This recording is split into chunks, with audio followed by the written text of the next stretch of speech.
China is selling these micro EVs for under $3,000. So it got me to ask two questions. Number one, why are we paying so much for our Teslas?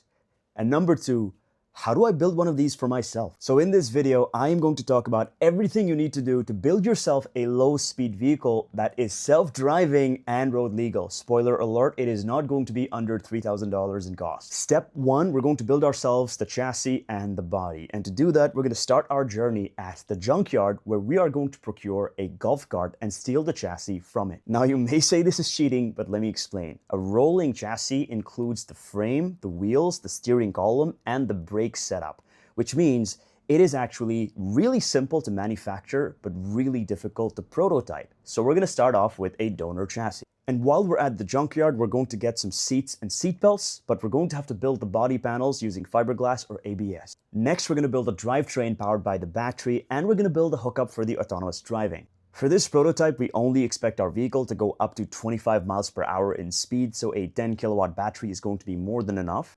We are going to need a battery management system or a BMS. This is going to report the health of the battery and is going to be critical in making sure the battery doesn't get overworked and potentially start a fire. We're going to be needing a motor that is capable of delivering 25 kilowatts of peak power, and we're going to have to couple that with a controller that is able to take electrical signals from the throttle and the brakes and convert that to the amount of current that should be drawn from the battery. And we're going to need an inverter because motors can only work with AC current and batteries deliver DC current. Next, we're going to build the hookup for the autonomous driving. And to do that, we're going to have to connect the key components of the car that move the car to something called the CAN, or the Controller Area Network. The CAN is a communication channel by which the nodes in the car, aka the steering assembly, the brakes, and the throttle or the motor receive signals about what to do. And finally, we're going to build the self-driving kit, which is going to include the Jetson Orin Nano as the computer on board. We're going to be installing cameras on the front and rear, and we're also going to be installing a GPS unit and an inertial monitoring unit so it can understand where it is in space and how fast it's going.